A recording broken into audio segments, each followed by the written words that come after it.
2021 அப்போ வந்து நிறைய பேர் நாங்கள் பைபிள் கிளாஸ் எடுத்தோம், ஜெபம் பண்ணோம். ஆண்டவர் இந்த ஊரை நேசிக்கிறாரு. ஏதோ விதை போட்டுக்கிட்டே இருக்காரு. மொதல் சந்ததிக்கு தாய் தகப்பனுக்கும் சொல்கிறேன், அடுத்த சந்ததிக்கும் ஆண்டவர் வந்து நேசிக்கிறாங்க. அந்த நேசிக்கிறது வந்து என்னன்னா சுவிசேஷத்தை அனுப்பிச்சுட்டே இருப்பார். சுவிசேஷம் அனுப்பிச்சுட்டே இருப்பார், மனம் திரும்ப சொல்லுவார், அன்பு காட்டுவார், விடுதலை கொடுப்பார்.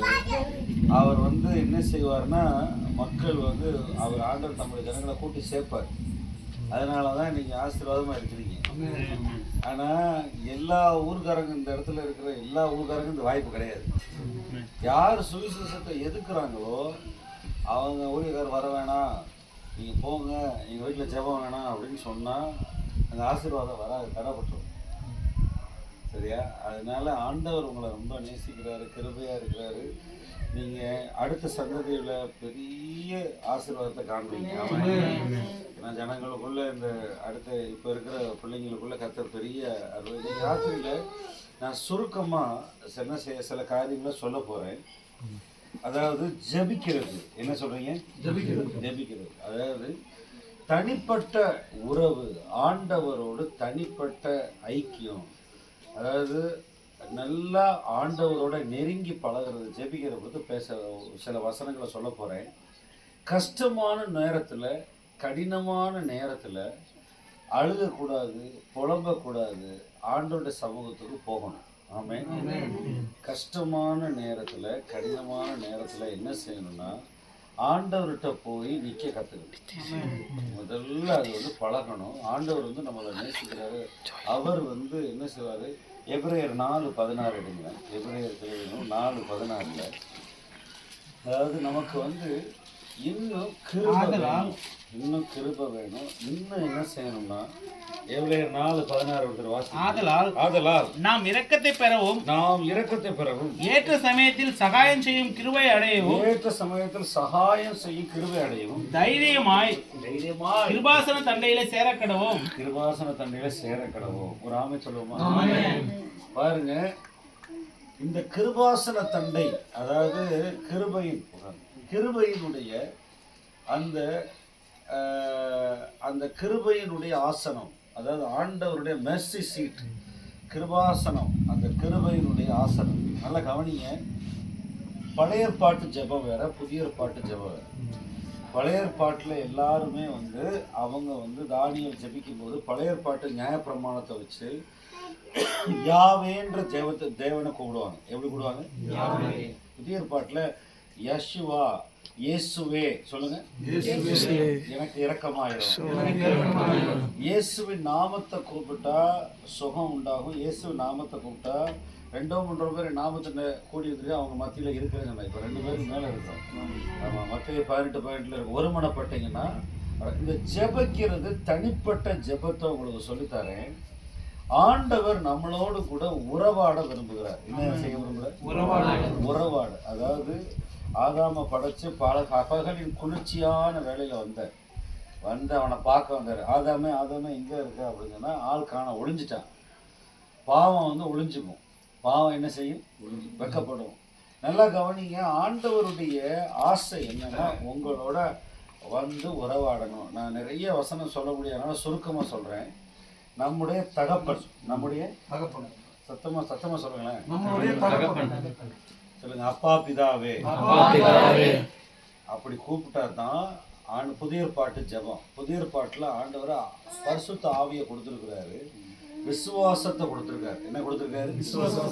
காலையில் கூட சொன்னேன். புதிய ஏற்பாட்டு ஜெபம் அப்படின்னா இயேசுவின் நாமத்தில் அவர்கிட்ட போய் கிட்டு சேரணும். சூழ்நிலைகள் கடினமாக இருக்கும், வேதனைகள், அதாவது பணச்சிக்கல் மட்டும் சொல்லலை. நீங்கள் என்ன செய்யுங்கன்னா, கொஞ்சம் யாராவது உபத்திரவப்படுத்துகிறாங்க, அதாவது நீங்கள் நான் சூழ்நிலை கடுமை என்னென்னா, நீங்கள் நன்மை செஞ்சு நீங்கள் தீமை யாராவது செய்கிறீங்கன்னா நம்ம மன்னிக்க முடியுமா? அப்படி நடக்குதா இல்லையா? இப்போ நீங்கள் நன்மை செய்கிறீங்க, ஒரு எதிரியை மன்னிக்கிறீங்க, ஒருத்தவங்களை உதவி செய்கிறீங்க, ஆனால் அவங்க வந்து நம்மளுக்கு வந்து திரும்ப தீமை செய்கிறாங்க. அந்த நேரத்தில் என்ன செய்வீங்க? திரும்ப போய் அவங்கள மாம்சத்தோடு ரத்தத்தோடு அடிக்கலாமா? நியாயத்தை தட்டி கேட்கலாமா? சரி, அந்த நேரத்தில் கர்த்தரை நோக்கி கூப்பிடணும். என்ன செய்யணும்? இயேசு வந்து கெத்செமனே தோட்டத்தில் அவர் பிதாவே உங்களுடைய சித்தம் நடக்கட்டும், உங்களுடைய விருப்பம் நடக்கட்டும்னு சொன்னார். இப்போ புதிய ஏற்பாட்டில் நீங்கள் சபைக்குள்ளே வந்துட்டீங்கன்னா எப்படின்னா இயேசுவின் நாமத்தில் கூப்பிடணும். எப்படி கூடணும்? இயேசுவின் நாமத்தில் கூப்பிடணும். ரோமர் 10:13 சொல்லியிருக்கு, யூதர் என்றும் கிரேக்கர் என்றும் இல்லை, இயேசுவே, அதாவது நீங்கள் திராவிடர் என்று வடக்கர் என்று கூப்பிடணும். இயேசுவே எனக்கு உதவி செய்யுங்க, இயேசப்பா உங்களுடைய சமூகத்தில் வர்றேன். ஜெபத்தை குறித்து நான் நிறைய சொல்லுவேன், வசனங்கள்லாம் தம்பிகள்லாம். நீயும் ஜெபம் பண்ணும்போது மத்திய 5ஆம் அதிகாரம் தெரியுமா தெரியாதா? நிறைய நேரம் நம்ம என்ன செய்யணும், பாஸ்டர் ஜெபம் பண்ணணும், யாராவது எனக்கு ஜெபம் பண்ணணும். யாரு? சரி, யாராவது குத்தி நெல் வந்து அரிசி ஆகணும். சரி, அழுத பிள்ளை தான் பால் குடிக்கணும்னு தமிழில் சொல்லுவாங்க. நீங்கள் கற்றுட்டு போகலாம்ல. சரி, ஆண்டவர் பேசுவாரா பேச மாட்டாரா? பேசுவார். சரி, நீங்கள் என்னதான் அழுதாலும் கண்டுக்க மாட்டாரா ஆண்டவர்? நீங்கள் போய் ஜெபத்தை வந்து வைக்கணும். நீங்கள் போய் உங்கள் மனசை போய் கொட்டிட்டு ஆண்டவர்கிட்ட உங்கள் வேண்டுகோளை விண்ணப்பத்தை வைக்கணும். நீங்கள் வந்து புதிய ஏற்பாட்டில் ஒவ்வொரு பேரும் கூப்பிடணும். அதாவது நீங்கள் தான் குடும்பத்துக்காக ஜெபிக்கணும், நீங்கள் தான் உங்களுக்காக ஜெபிக்கணும். என்ன ஜெபிக்கணும்னா, ஆண்டவரே என் வாழ்க்கை சமாதானமாக இருக்கணும், என் வாழ்க்கையில் உங்களுடைய விருப்பம் நிறைவேறணும், என்னை அன்பினால் நிரப்புங்க, நான் தீமையை பார்க்கக்கூடாது, என் வீட்டில் கர்த்தருடைய பிரசன்னம் இருக்கணும். ஆண்டவரே உங்களுடைய சித்தம் பரலோகத்தில் செய்யப்படுவது போல பூமியில் தெரியுமா தெரியாதா? பரலோகத்தில் எல்லாரும் சண்டை போட்டுக்கிட்டு இருக்காங்களா? சொல்லுங்க. பரலோகம் எப்படி இருக்குன்னா, அங்கே வியாதி இல்லை, சண்டை இல்லை, பிசாசு கிடையாது, எல்லாரும் சமாதானமாக அன்பாக இருக்கா. சொல்லுங்களேன். பரலோகத்தில் சித்தம் கர்த்தருடைய விருப்பம் செய்யப்படுவது போல என் உள்ளத்துல, என் வீட்டுல, என் குடும்பத்துல செய்யப்படுவதாக. இதுதான் ஜெபம். எப்படி இருக்கும் பாத்தீங்களா? பரலோகத்தில் எல்லாம் சமாதானமாக இருக்காங்க, அன்பாக இருக்காங்க, கிருபையாக இருக்காங்க. இந்த மாதிரி புதிய ஏற்பாட்டில் பிதாவை நோக்கி ஜெபிக்கணும். யாரை நோக்கி ஜெபிக்கணும்? சொல்லுங்க. அப்பா பிதாவே. 2 இடத்துல இப்போ காலையில் ஒரு வசனம் சொன்னேன், கலாத்தியர் 4ஆம் அதிகாரம் 6-7 சொல்லியிருக்கு. அப்பா பிதாவே என்று கூப்பிடுற புத்திர சுவிகாரத்தினாவே. 8ஆம் அதிகாரத்தில் ரோமர் 8 எழுதணும். தேவனுடைய பிள்ளைகளாக இருக்கிறீங்க, பிள்ளையா உறவாட கூப்பிடணும். ரோமர் 8ஆம் அதிகாரம் 16-17 வாசிங்களேன். நாம் தேவனுடைய பிள்ளைகளா இருக்கிறோம் என்று, நாம் தேவனுடைய பிள்ளைகளா இருக்கிறோம் என்று ஆவியானவர் தாமே நம்முடைய ஆவியுடனே கூட சாட்சி கொடுக்கிறார். ஆவியுடனே கூட சாட்சி கொடுக்கிறார். நாம் பிள்ளைகளானால், நாம் உண்மையிலே அவருடைய பிள்ளைகளானால் சுதந்திரமாமே, தேவனுடைய சுதந்திரரும் கிறிஸ்துவுக்கு உடன் சுதந்திரமாமே. போதும். 15 வாசிங்களேன். 15ஆம் வசனம். அந்தபடி திரும்பவும் பயப்படுகிறதற்கு நீங்கள் அடிமைத்தனத்தின் ஆவியை பெறாமல். போதும். அங்க பாருங்க, பயப்படக்கூடாது. என்ன செய்யக்கூடாது? பயப்படக்கூடாது. ஜெபம் பண்ண பயப்படக்கூடாது. சொல்லுங்க. இப்போ நான் கொஞ்ச நேரத்துக்கு முன்னாடி இன்னொரு வசனத்தை பார்த்தோம். எபிரேயர் 4:16 என்ன வசனத்தை பார்த்தோம் அப்படின்னா, ஏற்ற சமயத்தில் சகாயம் செய்யும். நமக்கு சூழ்நிலையில் கடினமாக இருக்கும்போது நமக்கு கிருபை கிடைக்கணும், வழி பிறக்கணும், தப்பி சொல்லும்படி வழி கிடைக்கணும்னு நம்ம ஜெபிக்கணும். தனிப்பட்ட முறையில் ஆண்டவர் சொன்னால், நீ கதவை பூட்டிக்கிட்டு வீட்டுக்குள்ளே போய் ஜெபம்னு சொன்னார். அந்த வசனத்தை வாசித்த முடிங்க. 15 அப்பா பிதாவே என்று சரிங்க. நான் புத்திர சுவிகாரனா இருக்கேன்னு சொல்லுங்களேன். நான் புத்திர சுவிகாரனா இருக்கேன். நான் ஆண்டவருடைய பிள்ளை. ரத்தத்தினால கழுவப்பட்ட பிள்ளை. இயேசு கிறிஸ்து என்னை வாங்கிக்கிட்டாரு. இப்ப என் பிள்ளை வந்து என்கிட்ட வேண்டுகோள் விண்ணப்பம் வைக்கிறது எப்படி வைக்கும் நீங்க சொல்லுங்க. தனிப்பட்ட ஜெபத்தில் சொல்றேன். என் பிள்ளை என் வீட்டில் இப்போ நான் வந்து கலெக்டர்கிட்ட விண்ணப்பம் கொடுக்குற, வேண்டுகோள் வைக்கிறதுக்கு அப்ளிகேஷன் போடுவேன், விண்ணப்பம் போடுவேன். ஆனால் என் பிள்ளை என்கிட்ட உரிமையாக போகுமா, வருமா, வராதா? இப்போ நீங்கள் எங்கள் வீட்டில் சாப்பாடு இல்லை, என் மகன் கேட்குறான், என்ன செய்யணும், ஜிபேயில் 100 ரூபா போட்டு விடுங்க, ஃப்ரைட் ரைஸ் வாங்கணும் அப்படின்னு கேட்பானா? கேட்க மாட்டான். சரி, ஆண்டவர் வந்து ஆண்டோடைய பிள்ளையா இல்லை நீங்கள்? இப்போ ஒரு சட்டையை வாங்கி வச்சுருக்கேன், புது சட்டையை வாங்கி வச்சுருக்கேன், என்கிட்ட கேட்டுட்டு தான் போடுவானா என் மகன்? தேவை கேட்டால் தருவேன். நான் தடை பண்ணுவேனா? சொல்லுங்கள். சரி, இப்போ நான் ஏன் ஜெபிக்க மாட்டேங்கிறோம்? ஏன் நம்ம வந்து ஆண்டவர்கிட்ட கேட்க மாட்டேங்கிறோம்? அதாவது நான் என்ன சொல்கிறேன்னா, வேலை, படிப்பு, சாப்பாடு, வீடு கட்டுறதுக்கு மட்டும் ஆண்டவர்கிட்ட போகக்கூடாது. நம்ம வீட்டில் சமாதானம், அன்பு, கிருபை, நம்ம நல்ல ஆண்டவரோட அவரோட பிரசன்னத்தில் வாழ்கிறதுக்கும் ஜெபிக்கணும். நீங்கள் தான் ப்ரேயர் பண்ணணும். நான் கிருபை கிடைக்கும், இரக்கம் கிடைக்கும். சூழ்நிலைகள் எல்லாம் கடவுள் மாற்றுவார். என்ன செய்வார் சொல்லுங்களேன். சூழ்நிலை திரும்ப சொல்லுங்களேன். புயல் அடிக்குது, காத்தடிக்குது, என்னமோ செய்யுது. இப்போ உலகத்தில் நல்ல செய்தி இருக்கா? இல்லை. இப்போ இன்னைக்கெல்லாம் பார்த்தீங்கன்னா பிலிப்பைன்ஸ் நாட்டில் பூமி அதிர்ச்சி நடக்குது. எல்லா இடங்கள்லையும் நல்ல செய்திகள் இல்லை. ஆனால் கடவுளுடைய பிள்ளைகளை, ஏசப்பா காப்பாற்றுறாரு. உங்களுக்கு கூட நடக்காது. ஏன்னா அவருடைய தூதர்கள் பாதுகாப்பு இருக்கு. நீங்க தான் ஜெபிக்கணும். நான் தான் ஜெபிக்கணும். குழம்பக்கூடாது, யாருகிட்டையும் சொல்லக்கூடாது, அப்பாட்ட சொல்லணும். அப்படி சொன்னீங்கன்னா அற்புதம் நடக்கும். என்ன நடக்கும்? அற்புதம் நடக்கும். அதுக்கு தான் நான் சொன்னேன், மனசை ஒருமனப்படுத்தணும். மனசை அடைய விடக்கூடாது. கிருபை அப்படின்னா, இறக்கம் அப்படின்னா, இப்போ உங்களுக்கு ஒரு சில காரியம் கடன் இருக்கு, கடன்காரன் தொந்தரவு பண்ணுறான் அப்படின்னா, ஏன் கடன் வந்துச்சு, எப்படி கடன் வந்துச்சுன்னு ஆராயதை காட்டிலும் ஆண்டவர் அற்புதமாக கடனை மூடுவாரா மூட மாட்டாரா? மூடுவார். கடனை காலி பண்ணுவாரா காலி பண்ண மாட்டாரா? ஆண்டவர் செய்ய முடியுமா? முடியாது. அதனால தான் விசுவாசத்தோடு ஜெபிக்கணும். என்ன செய்யணும்? விசுவாசத்தோடு ஜெபிக்கணும். விசுவாசத்தோடு அவர் சமூகத்துக்கு வரணும். புதிய ஏற்பாடு ஜெபம்னா இயேசுவின் நாமத்தினால் விசுவாசிக்கணும். பாருங்க, அப்போஸ்தலர் நடவடிக்கைகள் 3:16 ஒரு 40 வயசு உள்ள ஒரு மனுஷன் சுகமா இருக்கிறத, அந்த 40 வயசுல சுகமா இருக்கிறத அவர் போட்டிருக்காரு. வாசிங்க, 3:16 வாசிங்க. அப்போஸ்தலர் நடவடிக்கைகள் அவருடைய நாமத்தை பற்றும் விசுவாசத்தினாலே அவருடைய நாமமே நீங்கள் பார்த்து அறிந்திருக்கிற இவனை பலப்படுத்தியது. அவரால் உண்டாகிய விசுவாசமே, அவரால் இயேசுவால் உண்டான விசுவாசமே உங்கள் எல்லாருக்கும் முன்பாக இந்த சர்வாங்க சுகத்தை இவனுக்கு கொடுத்தது. ஆமென் சொல்லுங்க. ஆமென். விசுவாசத்தோட ஜெபிக்கணும். எல்லாரும் சொல்லுங்க. விசுவாசத்தோட ஜெபிக்கணும். நீங்க சூழ்நிலைகளை மாற்றணும், வேதனையெல்லாம் சோதனையெல்லாம் சாதனையா மாற்றணும்னா நம்பிக்கையோட ஆண்டவரே இப்படி வசனத்தின்படி கிருபாசன தண்டையில் வந்திருக்கிறேன், எனக்கு இந்த காரியத்தை வாங்கிக்க பண்ணுங்க அப்படின்னு ஜெபிக்கணும். விடக்கூடாது, போராடணும், ஜெபிக்கணும். இன்னொரு வசனத்தை விசுவாசத்தோடு ஜெபிக்கிறதுக்கு தான் வசனம் சொல்றேன். பாருங்க, யாக்கோபு 5 16-17 வாசி. நம்பிக்கையோடு விசுவாசத்தோடு ஜெபிக்கணும். ஆண்டவர்கிட்ட போய் கேட்கணும், ஆண்டவரே இதை செய்யுங்க. விசுவாசமுள்ள ஜெபம் பிணியாளியை ரட்சிக்கும், கர்த்தர் அவனை எழுப்புவார். இல்ல பிரதர் 16 வாசி. நீங்கள் சொஸ்தமடையும்படிக்கு உங்கள் குற்றங்களை ஒருவருக்கொருவர் அறிக்கையிட்டு ஒருவருக்காக ஒருவர் ஜெபம் பண்ணுங்கள். நீதிமான் செய்யும் ஊக்கமான வேண்டுதல் மிகவும் பலனுள்ளதா இருக்கிறது. பாத்தீங்களா? 15 போட்டிருக்கு, விசுவாசமுள்ள ஜெபம் பிடியாளை ரட்சிக்கும். விசுவாசமுள்ள ஜெபம் அதாவது அசாதாரணமான மாறுதலை கொண்டு வரும்.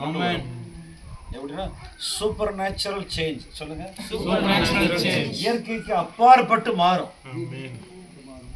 இயற்கைக்கு அப்பாற்பட்டு சூழ்நிலை மாறும். அதுக்கடுத்து என்ன பண்ற? நீதிமான் செய்யும் ஊக்கமான வேண்டுதல் மிகவும் பலனுள்ளதா இருக்கிறது. ஊக்கமான வேண்டுதல். சத்தமா சொல்லுங்க. என்னை ஆண்டவர் காலையில சில சமயம் 3 மணிக்கு எழுப்பிடுறாரு. எத்தனை பேர் 3 மணிக்கு எழுப்ப தூக்கம் வருது, முழிப்பு வருது? 3 மணி 4 மணிக்கு 3 மணி 4 மணிக்கு நீங்க எந்திரிச்சு ஜெபிக்கணும். 3 மணி 4 மணிக்கு ஒரு 1/2 மணி நேரம், ஒரு 20 நிமிஷம் என்ன செய்யணும்னா, ஏசப்பா அந்த நாள் அந்த கரத்துல தருகிறேன். அன்னைக்கு என்ன செய்யணும்? அந்த நேரம் தான் உடைக்கிற நேரம், அந்த நேரம் தான் கடவுளை பிடிக்கிற நேரம். அந்த நேரம் ஜெபிச்சுட்டு படுக்கணும், விடக்கூடாது. 3 to 4 முழிப்பு வந்துச்சுன்னா என்ன செய்யணும்னா, நீங்கள் ஒரு பாட்டு பாடணும். அந்த நேரத்தில் விசுவாசமாக, ஆண்டவரே இந்த மாதம் முழுவதும் நீங்கள் வழி நடத்துங்க, எனக்கு கிருபையாக இருங்க, எனக்கு வேதனையெல்லாம் மாற்றுங்க. நான் சொன்னேன், ஆரம்பத்தில் சொன்னேன், இயேசுவின் நாமத்தை கொண்டு ஜெபிக்கணும். அப்பா கிட்ட பிள்ளையா போகணும். அப்பா கிட்ட. சரி, அடுத்து 3 விசுவாசமுள்ள ஜெபம். சொல்லுங்க. விசுவாசமுள்ள ஜெபம். நம்பிக்கையா விசுவாசமா கர்த்தர் போட்டிருக்காரு என் மனசுக்குள்ள, நான் நம்புறேன் இந்த வசனத்தை எனக்கு விடுதலை கிடைக்கும், சுகம் கிடைக்கும் அப்படின்னு ஜெபிக்கணும். அதோடு கூட என்ன செய்யணும், சில சமயம் கடவுள் வந்து எழுப்பி விட்டு இந்த காரியத்துக்காக ஜெபின்னு சொல்லுவார். அது வந்து காலைல 3 to 4, 4 to 5 எந்திரிச்சிடணும். எனக்கெல்லாம் காலையில் 3 மணிக்கு திடீர்னு ஆண்டவர் வந்து எழுப்பி, நான் வந்துட்டு என்ன தூங்கிட்டு இருக்கேன்னு, குட் மார்னிங் ஹோலி ஸ்பிரிட் சொல்லுங்க. அப்படியே காலைல 10 மணி மாதிரி பளபளன்னு இருக்கும். 4 மணிக்கு நான் நல்லா பாட்டு பாடி ஜெபம் பண்ணிட்டு 6 மணிக்கு கடையில் போய் சுண்டல், பாசிப்பயிறு, டீ, பூஸ்டெல்லாம் சாப்பிட போயிடுவேன். காய்கறிலாம் வாங்கிட்டு 7 மணிக்கு வீட்டுக்கு வருவேன். அப்புறம் மத்தியானம் 1 மணி நேரம் படுத்துக்குவேன். ஆனால் நல்லா ஆண்டவர் நிசப்தமான நேரத்தில் பேசுவார். சீக்கிரம் படுங்க, பக்கத்தில் பார்த்து சொல்லுங்க, சீக்கிரம் ரொம்ப நேரம் போச்சிருக்காரு, போன தடவாதீங்க. 9 மணிக்கு சுவிட்ச் ஆஃப் பண்ணி படுத்தீங்கன்னா ஆண்டவர் பேசுறது, ஆமாம் போதும். 9 மணிக்கு சுவிட்ச் ஆஃப் பண்ணி படுத்தீங்கன்னா ஆண்டவர் எழுப்பி விடுவார். ஆனால் குண்டக்க ஃபோனை ஃபுல்லாக தடவிட்டே படுத்தீங்கன்னா ஃபோனில் என்னென்ன பார்த்தீங்கன்னா எல்லாம் கனவுல வரும். சிரிக்கிறத பார்த்தாலே சொல்லுவேன். அநேக நேரம் நம்முடைய ஆத்மா வந்து அமைதி இல்லாமல் இருக்கு. என்ன இருக்கு? அமைதி இல்லாமல் ஆத்மா வந்து கலங்கி போயிருக்கு. தொல்லைகளின் திரட்சினால் சொப்பனம் வரும். தொல்லைகளின் திரட்சினா என்ன வரும்? ஆமாம். அந்த மாதிரி மனசை வந்து அலைய விடக்கூடாது. அநேக நேரங்களில் நம்ம தான் நம்மளை கெடுத்துக்கிறோம். என்ன செபிக்கணும் அப்படின்னா, என் வீட்டில் சமாதானம் வேணும், என் வீட்டில் கர்த்தருடைய வாக்குத்தத்தபடி ஆசீர்வாதம் வேணும், என் வீட்டில் என் சபையில் வந்து ஆண்டவரே நீங்க வார்த்தையை பேசுங்க, எனக்கு அன்புல ஊற்றுங்க, ஆவியானுடைய சத்தம் கேட்கணும். என்ன சொல்லணும்? அப்படின்னு ஜெபிக்கணும். அது கேட்டா செய்வாரா செய்ய வேண்டாம்? அதாவது என்னன்னா, பூமிக்குரிய காரியத்தை கேட்கக்கூடாது. பூமிக்குரிய எனக்கு சாப்பாடு தாங்க, அரிசி தாங்க, பர்கர் தாங்க, பீட்சா தாங்கலாம் கேட்கக்கூடாது. என்ன கேட்கக்கூடாது? வீடு தாங்க, வாசல் தாங்க. முதல்ல வந்து அப்பா என்ன கேட்குறாரு, உன்னை பெத்தனே. இப்போ என் பிள்ளைங்கள்லாம் காசுக்காக சாப்பாட்டுக்காக என் பக்கத்தில் வராமல் எப்போ உங்களை கூட இருக்கணும்னு வந்து ஆசீர்வாதமாக இருக்குமா இல்லையா? அப்பா கிட்ட போய் அப்பா கிட்ட அவருடைய மனசு என்னன்னு கண்டுபிடிக்கணும். என்ன மனசு அப்படி முடியுமா உங்களால்? முடிவுறதுக்குன்னா என்ன, 40 நாள் உபவாசம் இருக்கலாம். நீங்கள் திரும்பி பார்த்துருக்கீங்க 40 நாள் சொல்லுங்கள், 40 நாள் உபவாசம் என்ன இருக்க முடியுமா? தண்ணியை குடிச்சிட்டு இளநியை குடிச்சிட்டு தண்ணியை குடிச்சிட்டு இளநியை குடி இருப்பீங்களா? நான் உங்களுக்கு சவால் 40 நாள் இருக்கலாம். ஆப்பிரிக்காவில 40 நாள் நிறைய பேர் இருக்காங்க, நிறைய பேர். 40 நாள் கழிச்சு ஆண்டவர் சொல்லுவார், என்ன செய்வார்? கொஞ்சோண்டு அப்பமும் இறைச்சியும் சாப்பாடு கொடுத்துரு, போ போ அப்படிங்கிறவர். என்ன செய்வார்? திரும்பி 40 நாள் இருக்கணும். என்ன செய்யணும்? என்ன இருப்பீங்களா திரும்ப? எனக்கு தெரிஞ்ச ஒரு பாஸ்டர் வந்து வருஷத்துக்கு 3 தடவை 40 நாள் இருப்பார். எப்படி? அந்த 3ஆவது தடவை 40 நாள் இருக்கும்போது கடலுக்கு அடியில், பூமிக்கு அடியில் கடல் அரசின்ற பொல்லாதாவி இருக்கிற பேய் கூட எல்லாம் காமிச்சிருக்காரு. படமா இருக்கு. உலகத்துல என்னென்ன துர்க்கிரியை நடக்கிறது, எப்படி ஜெபிக்கணும், என்னென்ன காரியத்துக்கு நீ ஜெபிக்கணும்னு சொல்லி அந்த பாஸ்டர் வந்து கிட்டத்தட்ட 50-60 வயசு, அவர் உபவாசம் இருந்த மாதிரியே தெரியல. அவர் வந்து 120 நாள் கழிச்சு ஆண்டவர் வந்து எல்லா ஆவிக்குரிய உலகத்தையும் கண்ணை திறந்து காமிச்சாராம். இந்த மாதிரி இருக்கு, இந்த இடத்துல ஜெபிக்கிறாங்க, இந்த ஊர்ல இந்த இடத்துல துர்க்கிரியை நடக்குது, நீ இந்த காரியத்துக்காக ஜெபிக்கிற ஆண்டவர் காமிச்சாராம். அநேக நேரங்களில் நம்ம உலகத்துல நம்மளோட ஆத்மா என்ன செய்யணும், வேற இடத்துக்கு போயிருக்கு. எங்க போயிருது? வேற இடத்துக்கு. மனசை, அதாவது மனசு அலையுற மனசு வந்து மனம் ஒரு குரங்கு மாதிரி. நான் உங்களுக்கு சொல்றேனே, தினந்தோறும் 7 நாளைக்கு 7 விதமா இருக்காது. 7 நாளைக்கு நீங்கள் ஆண்டோடைய பிள்ளைன்னா ஜனவரி 1ஆம் தேதியிலேருந்து டிசம்பர் 31ஆம் தேதி ஆண்டோடைய பிள்ளையா தானே இருக்கணும். என்ன யோசிக்கிறீங்க? அடையாளம் எப்படி இருக்கு? என்ன பாஸ்டர்? அதாவது ஜெபிக்க போகும்போது கர்த்தருடைய பிள்ளையா, ஆண்டவரே நம்முடைய பிள்ளையா வந்திருக்கிறேன், உங்களுடைய சமூகத்தில் இரக்கத்தை பெற வந்திருக்கிறேன். இப்போ ஒரு வசனம் சொல்ல போகிறேன், நீங்கள் பயப்பட போகிறீங்க. அதாவது அற்ப விசுவாசிகளே சொல்லுங்க, அற்ப விசுவாசிகளே, இன்னைக்கு என்ன ட்ரெஸ் போடலாம், இன்னைக்கு என்ன சாப்பிடலாம், இன்னைக்கு என்ன முட்டையா நாட்டுக்கோழியா சாம்பாரா, இப்படி யோசித்துக்கிட்டே இருந்தால் ஆண்டவர் சொன்னார், அற்ப விசுவாசிகளே, ஆண்டவர் உங்களுக்கு சாப்பாடு தர மாட்டாரா? ரசிக்கப்படாதவனுக்கு சாப்பாடு கொடுக்குறாரா கொடுக்கலையா? அவனுக்கு மழை பெய்யுதா இல்லையா? சர்ச்சுக்கு வராத சாப்பிட்றானா இல்லையா? என்ன சொல்லுங்க, இலவசமாக சாப்பிட்றானா இல்லையா? சாப்பாடு இல்லைன்னு தமிழ்நாட்டில் யாராவது சாகுறானா? உடனே சிஎம்க்கு தந்தி அடிக்கலாமா? இந்த மாதிரி அற்ப விசுவாசிகள் பூமிக்கு எடுத்த காரியங்களுக்கு ஜெபிக்கிறத விட்டுட்டு, நான் ஒரு வசனத்தை காமிக்கிறேன் பாருங்க. கொலோசியர் 3:1. கொலோசியர் புஸ்தகம் எபேசியர், பிலிப்பியர், கொலோசியர் சபைக்கு எழுதப்பட்டிருக்கு. அதுல 1-2 பாருங்க. நீங்கள் கிறிஸ்துவுடன் கூட எழுந்தது உண்டானால் கிறிஸ்து தேவனுடைய வலது பாரிசத்தில் வீற்றிருக்கும். எங்க பாருங்க, கிறிஸ்து தேவனுடைய வலது பாரிசத்தில் வீற்றிருக்கும் இடத்தில் உள்ள மேலானவைகளை தேடுங்கள், பூமியில் உள்ளவைகளை அல்ல, மேலானவைகளை நாடுங்கள். பாத்தீங்களா? மேலானவைகள் சொல்லுங்க. மேலானவைகள். இயேசு மரித்து அடக்கம் பண்ணப்பட்டு உயிரோடு எழுந்து பரலோகம் போயிட்டாரா இல்லையா? போயிட்டாரா இல்லையா? சரி, இப்போ எப்படி ஆவியா இருக்காரு? எப்படி இருக்காரு? அவர் உங்க வீட்டுக்குள்ள இருக்காரு, உங்களுக்குள்ள இருக்காரு, சபைக்குள்ள இருக்காரு, உங்களுக்குள்ள வந்து உலாவார். சரியா? இப்ப அவர் ஆவியா இருக்கு. சரி, இயேசு கிறிஸ்து பரலோகம் போயிட்டாரா போகலையா? என்ன யோசிக்கிறீங்க? போயிட்டாரு. அங்க மேலானது என்ன இருக்குன்னா அன்பு, சமாதானம், சந்தோஷம், கிருபை. சொல்லுங்க, பரலோகத்துல உங்களுடைய சித்தம் செய்யப்படுவது போல, பரலோகத்துல உங்களுடைய விருப்பம் செய்யப்படுவது போல, பரலோகத்துல உங்களுடைய விருப்பம் செய்யப்படுகிறது போல உள்ளத்துல என் குடும்பத்துல செய்யப்படுவதாக. இப்படி ஜெபிச்சிங்கன்னா ஒரு 3 நாள், எவ்வளவு நாள்? உங்க வீட்டு அப்படியே புதுசா உங்க வீடு பரலோகம் மாதிரி ஆகும். 3 நாள் உபவாசம் வந்து எஸ்தர் ராஜாத்தி உபவாசம். எஸ்தர் ராஜாத்தி 3 நாள் சாப்பிடாம, ஆண்டவரே ராஜாவுடைய அந்த கட்டளையை மாத்துங்க அப்படின்னு சொல்லி 3 நாள் இருக்கும். இப்போ நான் என்ன சொன்னேன், தண்ணி குடிச்சுங்க, தண்ணி ஆகாரம் குடிச்சுங்க. ஏதாவது சூழ்நிலைகள் கடினமாச்சு அப்படின்னா ஆண்டவர்கிட்ட போய் முழங்கால் போட்டோ அல்லது மனசை ஒருமனப்படுத்தி, கடவுளே இந்த சூழ்நிலையை மாத்துங்க, பதறக்கூடாது, புலம்பக்கூடாது, வேதனைப்படக்கூடாது, போய் ஜெபிக்கணும். முதல்ல ஜெபிக்கிற தடையா இருக்கிறது என்ன? ஃபோன் சுவிட்ச் ஆஃப் பண்ணிடு. அதை வந்து சுவிட்ச் ஆஃப் பண்ணிடணும். தேவையில்லாத கால் இடக்கூடாது. ஜெபிச்சிங்கன்னா உடனே சூழ்நிலைகள் மாறும். இப்போ 2 சூழ்நிலை உங்களுக்கு காண்பிக்கிறேன், நல்லா பாருங்க. அப்போஸ்தலர் நடவடிக்கைகள் 16ஆம் அதிகாரத்துல பவுலும், ஆமாம் 16ஆம் அதிகாரம், ஆமாம் அதில் பாருங்க. நான் சூழ்நிலைகளை நான் ரொம்ப வசன வாசிகளை உங்களுக்கு எல்லாம் தெரியும். பாருங்க. இல்ல 24 வாசிங்க. 14. அவன் இப்படிப்பட்ட கட்டளைகளை பெற்று அவர்களை காவல் அறையிலே அடைத்து அவர்கள் கால்களை தொழுமரத்தில் கட்டி மாட்டி வைத்தான். நடுராத்திரியிலே பவுலும் சீலாவும் ஜெபம் பண்ணி தேவனை துதித்து பாடினார்கள். காவலில் வைக்கப்பட்டவர்கள் அதை கேட்டுக்கொண்டிருந்தார்கள். பாத்தீங்களா? ஒரு ஊழியக்காரருக்கு மோசமான நேரம். ஒரு ஊழியக்காரருக்கு என்ன நேரம்? என்ன செஞ்சுட்டாரு? பவுலும் சீலாவும் என்ன சொன்னா, ஒரு பிசாசு துரத்திட்டாங்க. ஏன்னா அங்க வந்து ஒரு சுகம் கொடுத்துட்டாங்க. அங்க சுகம் கொடுத்த உடனே அந்த ஊருக்காரங்கெல்லாம் சேர்த்து வச்சு கட்டி வச்சு அடிச்சு ஜெயில போட்டாங்க.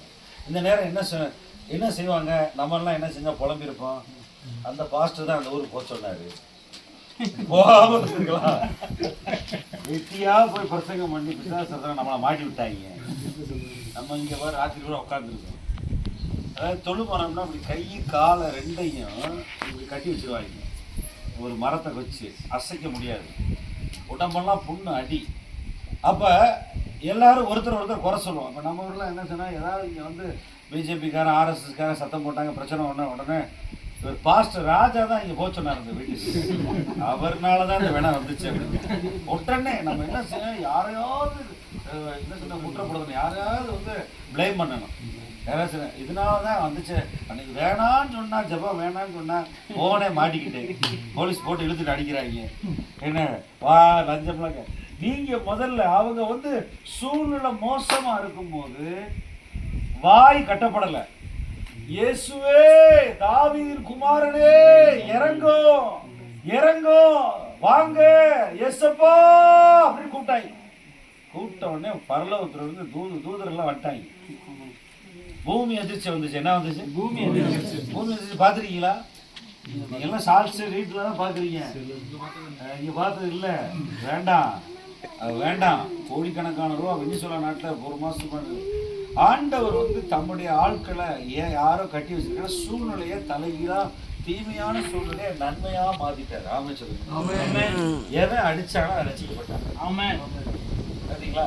எவன் கடைக்காரன் வந்து உங்கள்கிட்ட வந்து சொல்ல கடன் வேணாம் கொடுக்க வேணாம் நல்ல நானும் சர்ச்சுக்கு வரேன்ருவான். என்ன அப்படி சொன்னா சந்தோஷம் தானே? கடன் கொடுத்தவன் எல்லாம் சர்ச்சுக்கு வந்துட்டாங்கன்னா இன்னொரு சர்ச்சு கட்டிடலாம் ரொட்டீன்ல.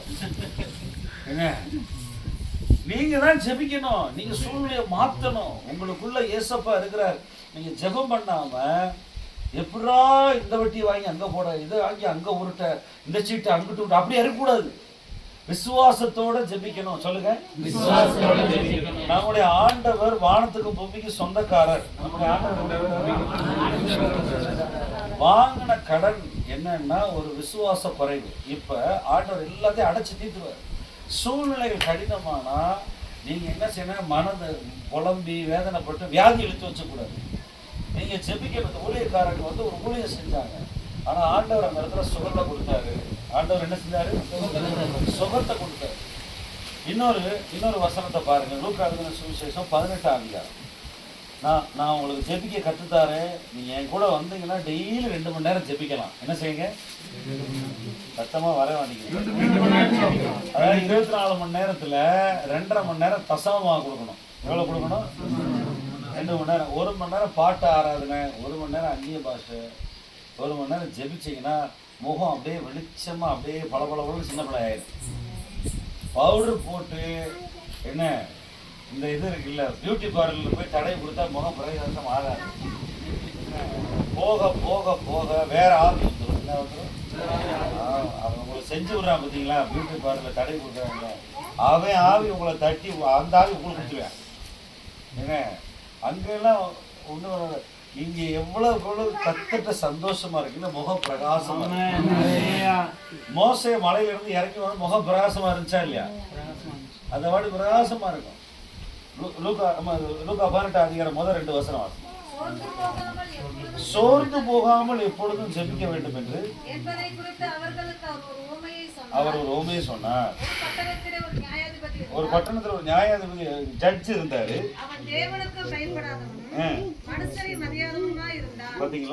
பாத்தீங்களா? ஆண்டவர் சொன்னாரு சோர்ந்து போகாம ஜெபிக்கணும். என்ன செய்யணும்? உங்க ஜெபங்களை பிசாசு தடை பண்றான். என்ன பண்றான்? தடை பண்றான். நீங்க நல்லா விளக்கமா சொல்லணும்னா சொல்லலாம். ஆனா நான் தானியேல் ஜெபம் பண்ணி 21 நாள் கழிச்சா பதில் வந்துச்சு. அந்த பெர்சிய தேசத்தை அதிபதின்னு சொல்லி ஒரு பொல்லாத ஆவி வந்து தானியேல் ஒரு ஜெபத்தை கேட்கும்போது உபவாசம் பண்ணி ஜெபம் பண்ணி தானியேல் 9ஆம் அதிகாரத்துல அங்க ஜெபத்தை தடை பண்ணி ஒரு பேய் நிப்பாட்டி இருந்துச்சு. காபிரியல் தூதன் வந்தான். ஜெபம் பண்றவங்களாம் ஜெபம் பண்றவங்க பிசாசு பிடிக்காது. பிசாசு என்ன செய்யாது? எஸ்தர் ராஜா சகோதரி எல்லா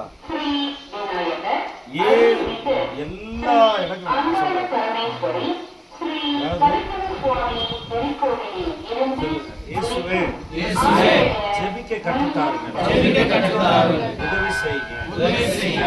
உதவி செய்யுங்க. நான் சோர்ந்து போக மாட்டேன். ஆவியானவரே எனக்கு உதவி செய்யுங்க.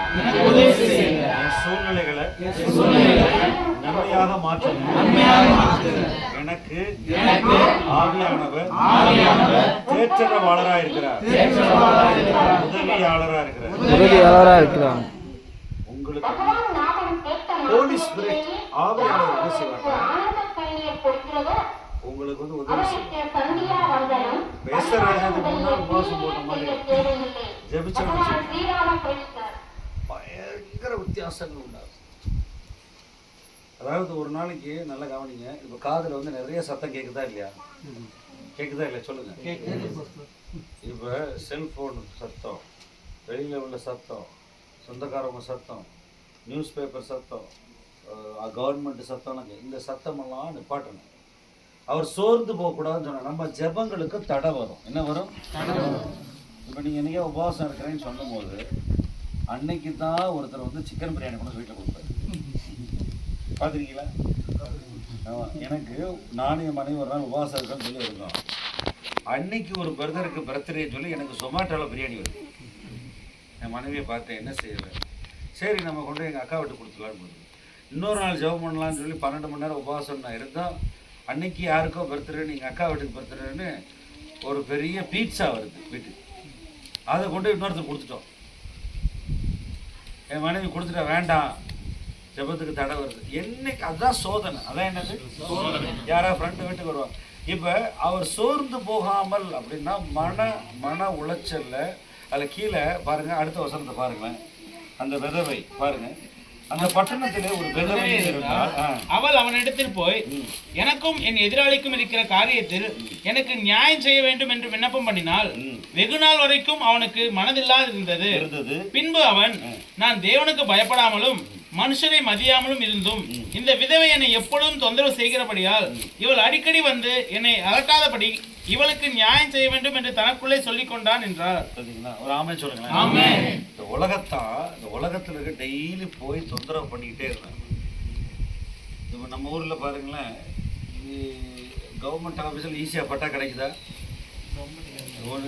கவர்மெண்ட் ஆஃபீஸில் தாலுகா ஆஃபீஸ்லாம் அடிக்கடி சில இடத்துல போனீங்க அப்படின்னு சொன்னால் போய் ஆண்டவருடைய சமூகத்தில் நிற்கணும்னு ஆண்டவர் இந்த ஓமையை சொல்கிறார். அடிக்கடி போய் நிற்கணும். ஆண்டவரே எனக்கு சூழ்நிலையை மாற்றுங்க, இந்த பிரச்சனையை மாற்றுங்க, என் வேதனையை மாற்றுங்க அப்படின்னு போய் நீங்கள் தான் நிற்கணும். எனக்கு இந்த மாதிரி இந்த வசனத்தை குறித்து 10 வருஷம் 15 வருஷம் முன்னாடி சொல்லி கொடுத்தாரு. அதாவது அடிக்கடி ஆண்டவர்கிட்ட போய் ஞாபகப்படுத்தணும். அப்படி போயிட்டே இருக்கும்போது ஆண்டவர் என்ன செய்வார்னா, நம்ம வேண்டிக் கொள்ளுகிறதுக்கும் எண்ணுகிறதுக்கும் அதிகமாக ஆசீர்வாதம் வந்துடும். பயங்கரமா நிறைய சாட்சி சொல்லுவேன். நீங்கள் ஒரு மனதை ஒருமனப்படுத்தி எங்கள் அப்பா கிட்ட போய் சொல்லுவேன். சொல்லுங்க, மனசை ஒருமனப்படுத்தி எங்கள் அப்பா கிட்ட போய் சொல்லுவேன். அற்புதமா ஆண்டவர் காரியத்தை மாற்றுவார். அற்புதமா விசுவாசமான உள்ள ஜெபம். அது ஆண்டவர் சொன்ன அடிக்கடி தொந்தரவு செய்கிறா. அந்த ஜட்ஜு சொன்னானா, நான் மனுஷன் கர்த்தருக்கு பயப்படாத மனுஷனை மதியாக இருக்கும்போது நான் இவளுக்கு ஏதாவது செய்யணும், தொந்தரவுப்படுத்துகிறா அப்படின்னு.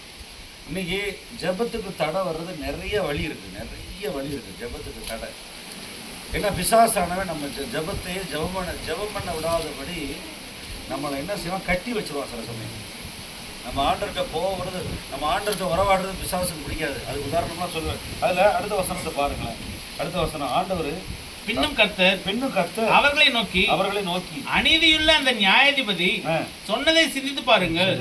அந்தபடியே தேவன் தம்மை நோக்கி இரவும் பகலும் கூப்பிடுகிறவர்களாகிய, சொல்லுங்களேன், இரவும் பகலும் சொல்லுங்க, இரவும் பகலும் செல்போன் பார்க்க கூடாது. எனக்கு தெரிஞ்ச ஒரு சில வாலிப பிள்ளைங்களாம் 8 மணி நேரம் 4 மணி நேரம்லாம் செல்போன் இருக்காங்க. சங்கீதம் 1ல் போட்டிருக்கு, இரவும் பகலும் தியானமாக இருக்க மனுஷன் ஆசீர்வாதம். தெரியுமா இல்லையா? இரவும் பகலும் தியானமாக இருக்க மனுஷன் பாக்கியவான்னா என்னன்னா, இருந்த இடத்துல எல்லாம் வரும். ஒளிவ எண்ணெய் வரும், ஆட்டுக்குட்டி கிடைக்கும், சாப்பாட்டுக்கு பிரியாணி கிடைக்கும். இருந்த இடத்துல கர்த்தர் ஆசீர்வாதம் பாக்கியவான். பாக்கியவான்ற வார்த்தை மெக்காரியஸ். ஆனால் இங்கே இரவும் பகலும் கூப்பிடணுமா? என்ன செய்யணும்? நீங்கள் எப்படி ஜெபம் பண்ணுறீங்க, ஆண்டவருடைய சித்தத்தை நாடுறீங்க, பிதாவின் வலது பாசத்தில் இயேசு கிறிஸ்து நம்முடைய ஜெபங்கள் எல்லாம் பதில் கொடுக்குறாரு. நீங்கள் எப்படி கூப்பிட்றீங்கன்னு எனக்கு தெரியல. இந்த அரங்கூரில் இந்த உள்ளங்கை அளவு இந்த மக்கள் நீங்கள் எல்லாம் இருக்கிறீங்க. நீங்கள் நல்லா ஜெபிக்க ஆரம்பிச்சிங்கன்னா ஆவியானுடைய அக்கினி இறங்கும். அரங்கூரில் எல்லா ஜாதிக்காரங்களும் ஒன்றா சேர்ந்து ஒரு சபை கட்டிடலாம். இந்த இடத்துல கர்த்தர் அசைவாடுவார். ஊருக்கு வீட்டுக்கு எல்லா பாஸ்டர் நான் சபைக்கு இடம் தரேன், ஜெபம் பண்ணுங்க, இங்கே ஒரு பைபிள் ஸ்கூல் கட்டிடலாம். அந்த உள்ளங்கை அளவு அக்கினி இரவும் பகலும் கூப்பிடுகிற, அதுக்கு அடுத்த வாசம் அதை பாதி வார்த்தைங்க, கூப்பிடுகிறவர்கள் ஆகிய நம்மால் தெரிந்து கொள்ளப்பட்டவர்கள். யாரு? நம்ம ஆண்டவரால் தெரிந்து கொள்ளப்பட்ட ஜனங்கள் தானே. நம்மால் தெரிந்து கொள்ளப்பட்டவர்களுடைய விஷயத்தில் என்ன பண்றது? விஷயத்தில் நீடிய பொறுமையுள்ளவராய் இருந்து அவர்களுக்கு நியாயம் செய்யாமல் இருப்பாரோ. அடுத்த வசனம் சேர்ந்து வாசிப்போம். 8 எல்லாம் சேர்ந்து வாசிப்போம்.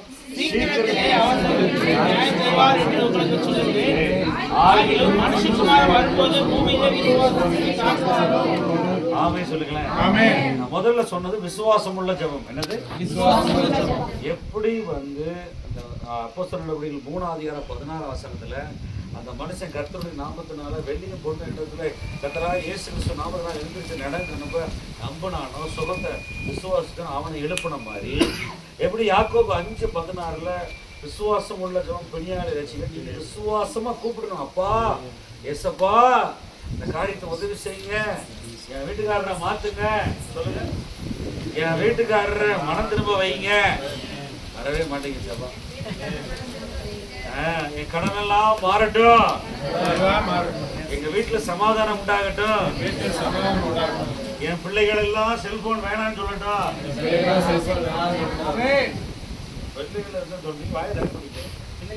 பிள்ளைய சொல்ல மாட்டாங்க. என்ன ஆண்டவரே கடன் இல்லாத வாழ்க்கையை தாங்க. அப்பா பிதாவே வானம் பூமி உம்முடையது ஆண்டவரே, நம்முடைய பிள்ளை ரத்தத்தினால கழுவப்பட்ட பிள்ளை, கடன்கார வாயை பொத்துங்க. ஆமே இப்படி டெய்லி சொல்லணும். இப்படி ஆண்டவருடைய சித்தம் ஆண்டவருடைய விருப்பம் என்னன்னா நீங்க அடிமைத்தனமா வாழக்கூடாது, சந்தோஷமா இருக்கணும், நீங்க ஜெபிக்கணும். அதான் ஆண்டவருடைய ஆசை. நீங்க சூழ்நிலைகளை மாற்றுகிறவர்கள். ஆமே. என் வீட்டுல மாசம் ஒரு ஜெபப்பட்டு வைக்கிறேன். ஊழியக்காரங்கெல்லாம் கூப்பிட்டு 3-4 ஊழியக்கார குடும்பம்லாம் வச்சு நாங்க சாயங்காலம் 6 மணி 6:30 மணிலேருந்து ராத்திரி 9 மணி வரையும் ஜெபம். ஏன்னா பிரசங்கம் அதிகமா இருக்காது. நாங்கள் எல்லாம் அந்நிய பாஷையில் ஜெபிப்போம். ஒவ்வொருத்தரும் ஒவ்வொரு குடும்பத்துக்கு ஜெபிப்பாங்க. என் வீட்டில் மாதத்துக்கு ஒரு நாள் ஜெபம். அது அமாவாசையாக இருக்கும், பௌர்ணமியாக இருக்கும். என்ன ஒரு நாள் ஜெபம் வெள்ளிக்கிழமையோ சனிக்கிழமையோ ஜெபிக்கிறோம். சாயங்காலம் 6:00 to 9 மணி வரைக்கும் நாங்கள் உட்காந்து பாட்டு பாடி ஜெபிச்சு இந்த வருஷம் ஆரம்பத்துலேருந்து மாதத்துக்கு ஒரு நாள் ஜெபிக்கிறோம். அந்த ஜெபத்தில் என்ன செய்யணும், ஒவ்வொரு குடும்பத்துக்காக ஜெபிப்போம். ஒவ்வொரு குடும்பத்துக்காக நான் இன்னொரு ஊழியக்காரத்து குடும்பத்துக்கு ஜெபிப்பேன், ஆசீர்வாதம் வரணும்னு. அவர் என் மகனுக்கு ஜெபிப்பார், நான் அவர் பிள்ளைக்கு ஜெபிப்பேன். ஆண்டவரே வசனங்களை பேசணும். என்ன செய்யணும், உன் பிள்ளைகள் சமாதானம் பெரிதாக இருக்கும். ஆமாம் பிள்ளைகள், ஆமாம் உன்மேல் உள்ள ஆவியும் உன் பிள்ளைகள் மேலும் வைப்பார். நம்ம கொடுத்த ஆசீர்வாதத்தை கர்த்தர் பிள்ளைகள் 100 மடங்கு 1000 மடங்கு கொடுப்பாரா கொடுக்க மாட்டாரா? நம்பணும், விசுவாசிக்கணும். ஜெபிக்காம ஒரு நாள் போகக்கூடாது. நீங்க ஜெபிக்கணும். அப்பதான் ஆவியானுடைய அக்கினி வரும், சூழ்நிலைகள் மாறும். உங்க ஜெபம் சத்தம் பரலோகத்துக்கு போகணும், கதவை தட்டணும். இரவும் பகலும் சொல்லுங்க, இரவும் பகலும் ஜெபிக்கிறதுக்கு நேரம்லாம் கிடையாது. எப்போ ஆண்டவர் எழுப்பிடுற ப்ரேயர் பண்ணுங்க. அதே மாதிரி நான் என்ன சொல்றேன், நீங்க இப்ப சில சமயங்கள்ல வேலை பார்க்குற நேரங்கள்ல அல்லது நம்ம வீட்டில் உள்ள கடமைகள் செய்கிற நேரத்தில் ப்ரேயர் டைம் கிடைக்காது. ஆனால் ப்ரேயர் டைமை நம்ம தான் உண்டு பண்ணணும். என்னது, ப்ரேயர் டைமை நம்ம தான் உண்டு பண்ணணும். நம்ம தான் என்ன செய்யணும், உண்டு பண்ணணும். இந்த ஒரு வசனத்தை காட்டுறேன் பாருங்க. மத்தேயு 26 இந்த ஆண்டவர் ஒரு கேள்வி கேட்குறாரு சீஷர்களை பார்த்து. நீங்கள் தான் உண்டு பண்ணணும், அவசரப்படவே கூடாது. மத்தேயு 26 எடுத்துக்கிட்டீங்களா?